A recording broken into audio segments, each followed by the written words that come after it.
اعوذ باللہ من الشیطان الرجیم بسم اللہ الرحمن الرحیم قل ارأیتم ما انزل اللہ لکم من رزق فجعلتم منہ حراما وحلالا قل اللہ اذن لکم ام علی اللہ تفترون وما ظن الذین یفترون علی اللہ الکذب یوم القیامہ ان اللہ لذو فضل علی الناس ولکن اکثرهم لا یشکرون۔ کفار مکہ کے ساتھ یہ بات ہو رہی ہے تو اللہ تبارک و تعالیٰ نے پچھلی آیت کے اندر قرآن کی شان بیان کی اور اپنے نبی علیہ الصلوۃ والسلام کی شان بیان فرمائی ہے۔ یہاں پہ اللہ تبارک و تعالیٰ نے کفار مکہ کی ایک جہالت کو بیان کیا ہے کہ کفار مکہ کچھ جانور بتوں کے نام پر چھوڑ دیتے اور ان پر سواری کرنا، ان کا دودھ دونا، ان کو جو ہے وہ ذبح کرنا یہ حرام سمجھتے۔ تو اللہ تبارک و تعالیٰ نے یہ ان کی جہالت کو یہاں پہ بیان فرمایا کل اے محبوب آپ ان کو فرما دے ارائیتم تمہارا اس بارے میں کیا خیال ہے، ما انزل اللہ لکم جو اللہ تعالیٰ نے تمہارے لیے نازل کیا ہے من رزق میں سے فجعلتم منہ حراما وحلالا ان میں سے جو کچھ تم چاہتے ہو حرام کر دیتے ہو، جو کچھ چاہتے ہو حلال کر لیتے ہو۔ ٹھیک ہے، تو اللہ تبارک و تعالیٰ نے ارشاد فرمایا مطلب یہ ہے کہ حرام اور حلال کا جو اختیار ہے وہ اللہ اور اللہ کے رسول کے پاس ہے۔ اس کے علاوہ یاد رکھے دنیا جہان کے کسی شخص کے پاس کسی بھی چیز کو حلال کرنے کا اور حرام کرنے کا کوئی اختیار نہیں ہے۔ ٹھیک ہے، تو اللہ تعالیٰ نے ارشاد فرمایا یہ جو کفار مکہ اپنی مرضی سے جسے چاہتے ہیں، جس چیز کو چاہتے ہیں حرام کر لیتے ہیں، جس چیز کو چاہتے حلال بنا لیتے ہیں، تو فرمایا یہ کسی چیز کو حلال کرنا یا حرام کرنا یہ اللہ تعالیٰ نے تمہیں کب سے اجازت دے دی ہے؟ تمہارے پاس یہ کب سے سند آ گئی ہے کہ تم جو ہے وہ اللہ کی اپنی طرف سے حرام کر لینا، اپنی طرف سے حلال کر لینا، یہ کفار مکہ کا ایک طریقہ تھا۔ تو انہوں نے بتوں کو نام پر جو ہے وہ جانور کو چھوڑ دیا، جانوروں کو چھوڑنے کے بعد جو ہے وہ ان کو حرام سمجھنا شروع کر دیا۔ تو اللہ تعالیٰ نے ارشاد فرمایا کہ تمہارے پاس کوئی دلیل بھی ہے یا خام خواہ جس چیز کا دل کرتا ہے تم جو ہے ویسے منہ اٹھا کے جو ہے وہ کر لیتے ہو؟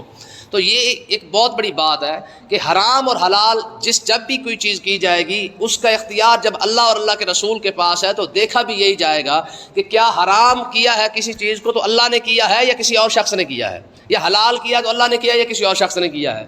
جس آج ہمارے معاشرے کے اندر بھی دیکھ لیں، سود یہ اللہ نے حرام کیا ہے لیکن لوگ اس کو مختلف ناموں کے ساتھ جو ہے وہ بنا کر اس کو حلال کیے بیٹھے ہیں، کھا رہے ہیں۔ ٹھیک ہے، مطلب یہ جو بناتے پھرتے ہیں وہ جو قسطیں وغیرہ بنی ہوتی ہیں، کیا کہتے ہیں اس کو، بیمہ پالیسی وغیرہ، بیمہ پالیسی کے نام پہ، ٹھیک ہے جی، یا مختلف ایسی چیزیں بنا لیتے ہیں۔ تو یہ جو تھا تو سود، اب سود کو انہوں نے سود نہیں کہا کیونکہ اگر سود کا نام استعمال کرتے ہیں تو پھر کوئی دھوکہ نہیں کھائے گا، ہم سارے کو کہیں گے نہیں جی ہم تو نہیں کرتے۔ تو انہوں نے کیا کہ نام بدل کے کیا کر دیا، سود کا نام انہوں نے بیمہ پالیسی رکھ دیا ہے۔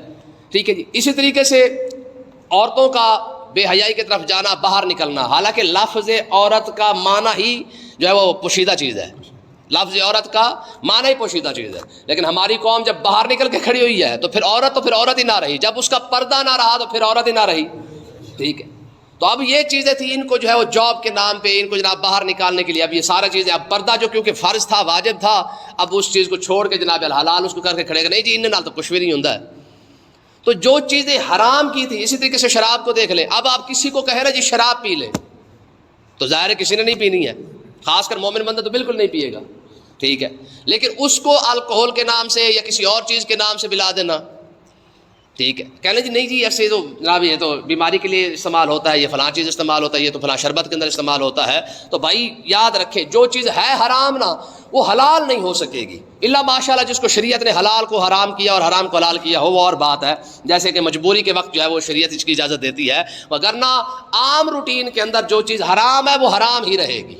اسی طریقے سے اب حلال چیزوں کو دیکھ لیں، مثلا ہمارے مذہبی تہوار کے اندر آ جائے، صرف ختم تھا، مطلب ختم کا مطلب یہی تھا کہ مردوں کو اصالہ ثواب کیا جاتا۔ اب اس کے اندر ہماری طرف سے مبالغہ آئی ہوگی، ہم نے جو ہے وہ جناب مردوں کے نام پہ دعوتیں اڑانی شروع کر دی، تیجا ساتواں 15واں 20واں 40واں، اب یہ کھانا نہیں رہا، مجبوری نہیں رہی ہے، اب یہ دعوتیں بن چکی ہیں۔ ٹھیک ہے، اور اس پر بھی سود لگا ہوا ہے۔ ٹھیک ہے، میں نے ہماری فوتگی پر آپ نے 4 دیگیں لگائی ہیں تو آپ کی فوتگی پر ہم نے 8 دیگیں لگانی ہے۔ جو اوپر والی 8 ہے یہ کس کھاتے میں آ رہی ہیں؟ 4 جو اوپر والی آ رہی ہیں، 4 تو 4 کا برابری ہو گئی، تو اوپر والی جو 4 ہے وہ کس کھاتے میں آئیں گی؟ ایک طبقہ ہمارا ہے جنہوں نے فوتگی پر دعوتوں کو عروج دیا، کھانے پینے کو روک دیا ہے. اور خیر سے دوسرے جو بیٹھے ہوئے تھے ہمسائے, انہوں نے کہا ہم پیچھے کیوں رہ جائیں, انہوں نے کہا لا سارا شرک, سارا حرام, سارا بدعت, ٹھیک ہے جی, رئیسی کسر انہوں نے نکال دی ہے. تو بیڑا غرق یہاں ہوا ہے ہمارے سب کا, ٹھیک ہے, چاہے بریلوی ہو, دیوبندی ہو, وہابی ہو. یہاں دیکھ لیں بریلویوں نے حد سے زیادہ تجاوز کیا ہے, بڑھ گئے ہیں. انہوں نے جناب اعلیٰ مردوں کے نام پہ دعوتیں اڑائی ہیں, ٹھیک ہے. حالانکہ کھانا کیا تھا یاد رکھیے, یہ جو کھانا نہ کھانا, ٹھیک ہے, مطلب کہ کسی اور کے گھر سے کھانا جو منگوایا جاتا ہے, یہ جو مردے کے گھر جو ہم کھانا بھجواتے ہیں, صرف مجبوری اتنی تھی کہ اگر کوئی شخص مثال کے طور پر, جیسے ہمارے ہاں اللہ معاف کرے جوانی کے اندر کوئی فوتگی ہو جاتی ہے, کیونکہ وہ بڑا صدمہ ہوتا ہے, جوانی کی فوتگی کا ایک بڑا صدمہ ہوتا ہے, تو ہو سکتا ہے یار کوئی اپنے گھر کے اندر کھانا نہ پکائے, تو اس لیے شریعت نے حکم دیا, آقا علیہ السلام نے ارشاد فرمایا جعفر تیار کے گھر جو ہے کھانا بھجوا دو. تو اس سے شریعت نے ایک مسئلہ نکال دیا. علماء نے فرمایا کہ اگر گھر کے اندر ایسی فوتگی ہو جس کے اندر لوگ غم سے نڈھال ہو, تو ہمسایوں کا حق کیا بنتا ہے کہ کھانا پہنچا دو, کہ ان کو کھانا کھلاؤ, تسلی دو, حوصلہ دو ان کو, تاکہ ان کو صبر آ سکے. لیکن یاد رکھیں یہ کوئی فرض واجب نہیں تھا. اگر کوئی شخص فوتگی والے دن بھی اپنے گھر کھانا پکا سکتا ہے تو وہ پکائے, ٹھیک ہے. جس طرح ہمارے ہوتا ہے نا بابا کمپنی, ان کے فوت ہونے پر تو پورا گھر انتظار کر رہا ہوتا ہے, بلکہ خوش ہو رہے ہوتے کہ چلو شکر ہے بابے کو جان چھوٹ گئی, ٹھیک ہے. اب ان کو کون سا غم ہوتا ہے, کون سا دکھ ہوتا ہے ان کو؟ ساس سورے پہ مرنے پر تو میرا خیال ہے جشن کا سما ہوتا ہے. یہ اور بات ہے کہ دکھایا نہیں جاتا ہے, وہ کرنا ہو تو ساری دعائیں مانگ رہے, اللہ کرے سس فوت ہو جائے, سورا مار جائے, جان چھوٹ جائے ساڈی, وہ تو گھر کھانا پکا سکتے ہیں, ٹھیک ہے. تو گھر کھانا پکانے میں کوئی حرج نہیں تھا, لیکن ہم نے کیا کیا, اسی فوتگی کا تماشا بنا کے پہلے دن بھی دعوت, دوسرے دن بھی دعوت, تیسرے دن دعوت, ساتویں دن دعوت, 10ویں دن دعوت, 40ویں دن پھر دعوت, ٹھیک. نتیجہ یہ نکلا ہے کہ آج ہمارے پاس زہر کھانے کے پیسے ہوں یا نہ ہو, بابے کے مرنے پر ہم نے 40 دے کے پکانی ہے. ایک بیڑا گھر کا ہمارا یہ ہوا, ٹھیک ہے جی. ہمارے بیٹھے تھے دیوبندی اور وہابی حضرات, انہوں نے کہا اسی پیچھے کیوں رہ جائیے, انہوں نے کہا سارے بدعتی, سارے شرک, سارا حرام, سارا فلانا, ٹھیک ہے جی. او پورا بیڑا غرق کر کے رکھ دیا ہے.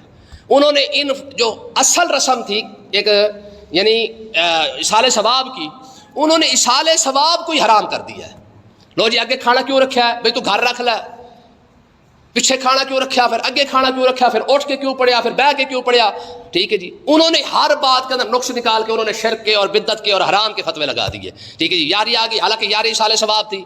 تیجے کا دن کا جو ختم تھا وہ بھی مردے کا بھلا کرنا تھا, کہ چلو یار اللہ تعالیٰ اسے شاید بخشی دے. تیسرے دن چلو بھی پھر بیٹھ کے پڑھ لیا, انہوں نے کہا یہ حرام.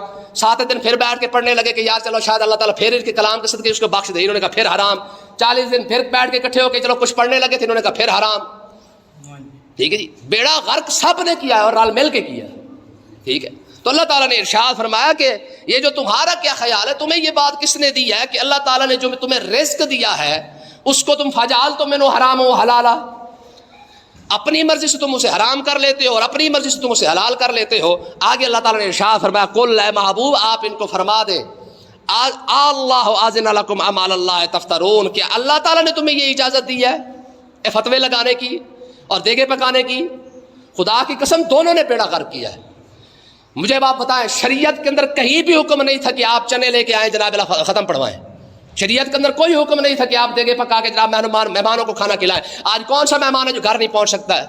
صرف تماشا ہم نے خود آپ لگایا. اور مزیداری کی بات یہ کہ سوال ہی پیدا نہیں ہوتا کہ کھانا کھائے بغیر ہم کسی کو جانے دیں. آپ کھڑے ہو کے اعلان کریں کھانا کھائے بغیر بھی کوئی نہ جائے, پتہ لگے بھی ایڈا سخی بیٹھا ہے. یہ بات مسئلہ ہے کہ اگلے دن آپ کے گھر کھانا نہیں پک رہا ہوں. کیوں؟ کیونکہ دکاندار کی ادھار ہی نہیں ہو چکی ہوں. سمجھ آئی کہ نہیں آئی ہے؟ تو اللہ تعالیٰ نے ارشاد فرمایا اللہ اذن لکم, کہ اللہ تعالیٰ نے تمہیں اس کی اجازت دی ہے یہ سارا کچھ کرنے کی. خدا کی قسم دیگوں کا دعوتوں کا فوتگی پر کوئی تعلق نہیں, کوئی شریعت کے اندر جائز کوئی نہیں ہے, ٹھیک ہے. اور فتوے لگانے کی بھی اجازت کوئی نہیں ہے. ام علی اللہ تفترون, فرمایا کیا تم اللہ پر جو جھوٹ بولتے پھر رہے ہو کہ رب نے یہ سارا کچھ جائز حکم دیا ہے؟ خدا نے ایسی کسی چیز کا کوئی حکم نہیں دیا. اور اگلی آیت دیکھیں, فرمایا وما ظن الذین یفترون علی اللہ الکاذب یوم القیامہ, فرمایا کہ ان لوگوں کا کیا خیال ہے جو اللہ پر جھوٹ بولتے پھر رہے ہیں قیامت کے دن کے بارے میں, کہ کوئی قیامت نہیں آنی, آپ ویکھی جائے گی, لگ بدل جا کے دیکھ لیں گے, ہے جی. فرمایا کہ یہ جو لوگ جو قیامت کو مذاق بنا کے کھڑے ہیں, فرمایا کہ یہ لوگ اللہ پر جھوٹ بول رہے ہیں. اس کا مطلب یہ ہے کہ رب تو فرما رہا ہے قرآن پاک کے اندر کہ قیامت آنی ہے. اقتربت الساعۃ وانشق القمر, کہ چاند ٹوٹ گیا اور قیامت قریب آ چکی ہے, ٹھیک ہے. جب حضور تشریف لے آئے تو قیامت تو سمجھو آ ہی گئی. تو دوسری بات اگلی آقا علیہ الصلوۃ والسلام نے خود ارشاد فرمایا حضور نے اپنی 2 انگلیوں کا اشارہ کر کے نا ایسے ملا کے حضور نے ارشاد فرمایا میں اور قیامت ایسے آئے ہیں. میں اور قیامت، یہ بڑی انگلی اور چھوٹی انگلی، فرمایا میں اور قیامت ایسے آئے ہیں. مطلب کیا ہے کہ حضور کا تشریف لانا ہی قیامت کی نشانی ہے. کہ آپ کیونکہ نبوت کا سلسلہ ختم ہو چکا، جتنے نبیوں نے آنا تھا سارے نبی آ چکے ہیں، بات ختم ہو چکی ہے، آخری نبی تشریف لا چکا ہے، سمجھو قیامت آ چکی ہے. ٹھیک ہے، یہی وجہ کہ حضور نے فرمایا کہ مجھے عصر کے ٹائم بھیجا گیا ہے. مجھے عصر کے ٹائم مطلب کیا ہے کہ سارا دن سمجھ لو گزر چکا، دنیا جہان جتنا جس نے کھانا پینا تھا، عیش کرنے تھے، زندگی گزارنی تھی، گزار چکے ہیں. میں آیا ہوں عصر ٹائم. جتنا عصر سے مغرب کا ٹائم ہوتا ہے نا، اس دن کے بچا ہوا ٹائم ہوتا ہے، میں میرے اور قیامت کے دن بھی اتنا ہی ٹائم بچا ہوا ہے. اور پھر بھی 1400 سال گزر چکے ہیں. ٹھیک ہے، تو اللہ تعالیٰ نے ارشاد فرمایا وما ظن الذین یفترون علی اللہ الکذب یوم القیامہ. ان لوگوں کے کیا خیال ہے، یعنی ان لوگوں کا کیا بنے گا قیامت کے دن جو اللہ پر بھی جھوٹ بول رہے ہیں یوم القیامہ، قیامت کے دن کے بارے میں قیامت آنی ہے کہ نہیں آنی ہے. ان اللہ لذو فضل علی الناس. اللہ تعالیٰ تو لوگوں پر فضل فرماتا رہتا ہے، اللہ لوگوں پر فضل فرماتا رہتا ہے. ولکن اکثرہم لا یشکرون. لیکن اکثر لوگ ناشکرے ہیں، اکثر لوگ شکر ادا نہیں کرتے ہیں. رب نے تو ان پر کرم فرمایا ہوا ہے، مہلت دی ہوئی ہے، قرآن دیا ہے، نبی دیے، رسول دیے، معجزے دیے، سارا کچھ دیا ہے. رب تو سمجھاتا ہی رہتا ہے، لیکن لوگ اس بات کا شکر ادا نہیں کرتے ہیں. اور اگلی بات ہے کہ فرمایا وما تکون فی شان، فرمایا کہ تم کسی بھی حال کے اندر ہو، وما تتلو منہ من قرآن، تم قرآن کی تلاوت کرتے رہا کرو. تم کسی بھی حال میں ہو قرآن کی تلاوت کرتے رہا کرو، چاہے اٹھتے بیٹھتے آتے جاتے. ہر بیماری کا، ہر مصیبت کا، ہر پریشانی کا علاج صرف اور صرف قرآن ہے. ٹھیک ہے، حدیث پاک کے اندر آتا ہے کہ آقا علیہ الصلوۃ والسلام نے ارشاد فرمایا کہ خود اللہ تعالیٰ فرماتا ہے کہ اگر کوئی بندہ مجھ سے دعا مانگ رہا ہو کہ مالک انج کر دے، انج کر دے، انج ہو جائے، انج ہو جائے، ٹھیک ہے، ایک شخص دعا مانگ رہا ہو اور ایک شخص خالی قرآن بیٹھ کے پڑھ رہا ہو اور اس کے دل کی جتنی بھی خواہشیں ہوتی ہیں قرآن پڑھنے کی وجہ سے وہ دعا نہیں مانگ سکتا، اللہ تعالیٰ اس کی تمام خواہشات کو خود ہی پورا فرما دیتا ہے، اسے دعا مانگنے کی ضرورت نہیں پڑتی ہے. یہ کتنی بڑی بات ہے. پھر ٹھیک ہے، اس سے اگلی بات ہے کہ فرمایا ایک بات تو یہ ہے، فرمایا لوگوں تم جہاں بھی ہو، جس حال کے اندر بھی ہو، قرآن کی تلاوت کرتے رہو. اور ولا تعملون من عمل الا كنا علیکم شہودا. یہ دیکھیں بہت بڑی بات ہے. اللہ تعالیٰ نے ارشاد فرمایا کہ تم جو بھی عمل کرتے ہو الا كنا علیکم شہودا، ہم تمہیں دیکھ رہے ہوتے ہیں. تسی جو بھی کر رہے ہوتے اسی دیکھ رہے. استفیدون فیہ، جب تم اس کام میں مشغول ہوتے ہو، جب وہ کام کر رہے ہوتے ہو، ملاوٹ کر رہے ہوتے ہو، چوری کر رہے ہوتے ہو، چائے پانی لے رہے ہوتے ہو، بےمانی کر رہے ہوتے ہو، جب تم وہ کام کر رہے ہوتے ہو الا کنا علیکم شہودا، ہم تمہیں دیکھ رہے ہوتے ہیں. اتنی بات انسان کو سمجھ آ جائے تو پیچھے کچھ رہ جاتا ہے. ہماری دیکھیں نا جی، جیسے وہ قدر، جیسے حکمران ہے پیچھے عوام بھی تو ایسی ہونی ہے، اور جیسے عوام ہے ویسے حکمران بھی ہے. اب سب جگہ پہ آپ دیکھیں گے، آپ کو نظر آ جائے گا، گلی گلی محلے محلے کے اندر جناب والا کیا لکھے کھڑے ہیں، CCTV کیمرے لگے ہوئے ہیں اور اوپر لکھا ہوا ہے کیمرے کی آنکھ دیکھ رہی ہے. کیا لکھا ہے؟ کیمرے کی آنکھ دیکھ رہی. نتیجہ کیا نکلا ہے؟ اس کا مطلب یہ ہے کہ جب تک کیمرہ چلتا رہے تب تک کچھ نہ کرو، جی میں لائٹ چلی جائے پھر جو مرضی کر لو، کیونکہ کیمرہ جو بند ہو گیا. ٹھیک ہے، یعنی تم نے کیمرے کا ڈر تو ڈالا ہے لوگوں کے دل میں کہ کیمرہ دیکھ رہا ہے یا کیمرے کی آنکھ دیکھ رہی ہے. کاش یہ کہا ہوتا نا کہ خدا بھی دیکھ رہا ہے. کیوں جی کیمرے لگانے کی ضرورت پڑ جاتی؟ سوال ہی پیدا نہیں ہوتا ہے. لیکن مسئلہ صرف یہ ہے کہ اوپر بیٹھے ہوئے جب خود جو کیمرے والے ہیں تو نیچے والوں کو انہوں نے کیمرے کا درس ہی تو دینا ہے. یہ آپ کو پتا ہے افغانستان کے اندر ایک نیا قانون نکلا ہے، طالبان حکومت نے نیا قانون جاری کیا، گورنمنٹ کے ملازمین جتنے بھی ہیں اگر نماز نہیں پڑھیں گے تو ان کے پیسے کاٹے جائیں گے. سمجھ آئی؟ یہ انہوں نے ابھی قانون جاری کیا کہ تمام گورنمنٹ ملازمین جو ہیں اگر نماز نہیں پڑھیں گے پہلے ان کو کیا کیا جائے گا، پہلے ان کو وارننگ جاری کی جائے گی کہ بھائی نماز پڑھ، وہ بھی جماعت کے ساتھ. ایویں نہیں کہ 2 بجے ہو آ گیا، 3 بجے ہو آ گیا، 4 بجے ہو آ گیا، ایسی گل نہیں. جماعت کے ساتھ نماز پڑھنی پڑے گی تمام گورنمنٹ ملازمین کو.